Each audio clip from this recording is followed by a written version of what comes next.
Next, I'm going to make a line of best fit. So in the previous videos, you've seen I scaled and labeled my graphs, and then I plotted my points.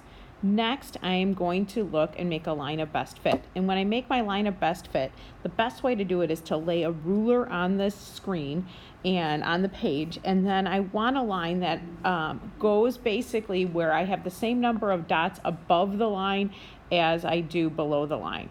So when I go ahead and I do this, and again, I'm not just connecting the dots. So the thing to do is not to do this. Don't go bloop and then go here and then here and then there. That is wrong. Do not do that. In fact, I'm going to go ahead and erase that. We don't want to do that. Okay, that's a no-no.